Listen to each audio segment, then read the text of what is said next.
I want to talk about Bitcoin and sort of the crypto bros or the crypto fascists. Um, and Trump really rebranding himself as like the crypto guy, which honestly makes a lot of sense. Like, I'm not sure why, like the most imaginary ass motherfucker, like throwing down with like the most imaginary ass like market, which is cryptocurrency. Like, it is, everything is a grift, and so of course Mr. Grift wants the grift money.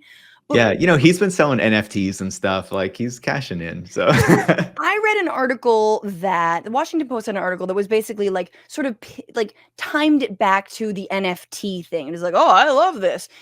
What do you make of that? And then also maybe talk about these. Oh no, let's talk about that first. Like why is it just because he's cash strapped and he really needs this for all of his many legal cases? I think that might be part of it, but I think another part of it as well is that the kind of cryptocurrency ecosystem has always been associated with a certain form of right-wing politics. The best book on this is the late David Columbia's book. I think it's like the right-wing politics of Bitcoin or something. I'm totally butchering the title, but anyway, he wrote a really great book on it, like way back in the mid 2010s before anyone was Oh really talking wow. about it. Wow. Yeah. So, but anyway, cryptocurrency communities, basically what they were trying to do when you look back at what was happening a few years ago when there was this big kind of boom in cryptocurrencies was, if their vision of crypto finance was actually going to be implemented and was going to be rolled out, it was essentially very much related to like Austrian economics, very much inspired by it. And what they wanted to do was essentially take control over money away from the state. And, they would say like liberate it from the state, put it in the hands of everybody, but really it's shifting it from the state authority into the hands of, the richest people in the world, right? And so it fits into this kind of libertarian project. If you think of like this kind of right-wing form of libertarianism that a lot of these people are interested in trying to basically control money, which gives you a much greater authority over the economy.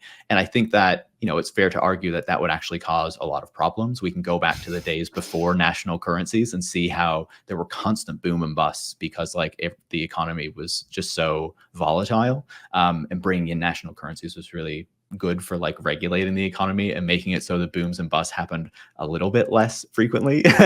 you I'm know just like, I'm so amazed that the same people who are constantly like, oh, we're a third world nation. That's why my plan is to get rid of the US dollar yeah. and go to a bunch of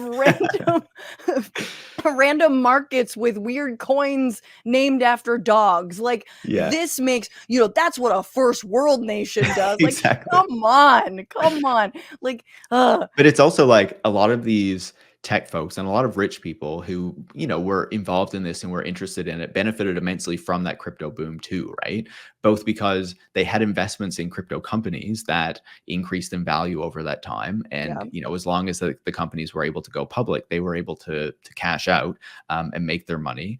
You talked about Mark Andreessen and Ben Horowitz. They're part of this firm, Andreessen Horowitz or A16Z, a venture capital firm. They were very much invested in this crypto market. And part of the benefit for someone like them was that, okay, if you're buying securities, if you're buying, shares in a company that has not gone public yet, you're not getting paid off until that company does go public. So if it fails before then, you've lost your investment. Right. But for these crypto tokens and these NFTs, you can put your money in there very early on because you are invested in these companies that are producing them and you're, participating in this market. And because it's not yet regulated, or at least it wasn't at the time, those tokens could take off in value, significantly increase, then you can sell off right at the top and everyone else kind of, is hosed because of that, all the regular people who are buying in, but you have cashed out. And that was a very quick return on your investment because you bought in really early, the token launched, it increased in value, you cashed out, you made all your money, you can move on, right? So you can see how it benefits these people as well. And now at this moment, part of the reason that Trump is, kind of getting even further involved in it is, I think, just because it is this niche community that is very much aligned with, this broader kind of right-wing, far-right movement that we're seeing growing at the moment. People like Elon Musk are increasingly tweeting all this kind of crazy stuff, but the Bitcoin community is very much along with all of that too. So I just think it seems natural for someone like Donald Trump to enter into that world too. And we Yeah. shouldn't forget, just to make a final point, that even though like the crypto bubble is over, these people still have a lot of money. Molly White has this website, Follow the Crypto, where she's been tracking the campaign donations being made by the crypto industry in this cycle. And I think they're the second largest contributors so far this cycle. So they are deploying a lot of money, and a lot of that is going to Republicans and to Donald Trump. Right, and we've talked about Sam Bankman-Fried on this show before, and it's like, well, I thought that was the death of the crypto pack. Nope, it was No. definitely not. Everyone's like, let's do that, but not get caught. Yeah. And can you just explain what the Fair Shake pack is, which actually has the name, the Winklevoss brothers are involved in it, which like I thought speaking of like, once you get your money, just fuck off, just go Yeah. away. Go away. Do not want to hear about them like ever again. Ever. But they just keep popping up because they can't help themselves, Yeah, worse brothers next to like the Pauls. In fact, I think Jake and Logan are like look good next to the Winklevosses. But yeah, this Definitely. Fair Shake pack, which is I think one of the, if not the biggest super PAC in this cycle, that is donating to Trump. I think last I saw it was the second largest. Maybe that's changed because that was a week or two ago at this point. Because I know that the America PAC that Elon Musk set up has been receiving a lot of money as well, and that's an explicitly pro-Trump PAC. But yeah, basically it's this PAC that a lot of the crypto community, a lot of the crypto people are contributing to, and its goal is to try to make sure that politicians are elected that support the crypto industry's goals, right? That are going to ensure that it has very light regulation, that these crypto companies can do what they want. Some of them even want the government to like be buying Bitcoin to help stabilize the price. Jesus So Christ. yeah, so they have like a whole agenda there. And I would just say as well, Molly White, who I mentioned, who's running this website, Follow the Crypto, she filed something just the other day. It looks like Coinbase, which is one of these big cryptocurrency trading websites basically, which is now a federal contractor, has applied for federal contracts and I believe received them, made a massive, I think it was $25 million contribution to, I don't know if it was Fair Shake or another of the PACs, but after it had applied to become a contractor, which is against federal campaign finance laws. So that's, I think, a story that we're going to be seeing a bit more about in the coming weeks and months.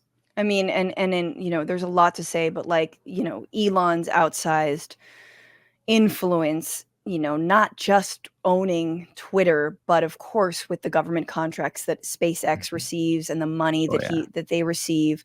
And it is just wild, like that we live in a moment where one of the main, I mean, beyond that, but looking back to Twitter, like one, you have in response to the insult of weird, Elon Musk saying he's going to ban all discussion or use of the word weird. I mean, it's all threats that I don't even know if he can make good on her.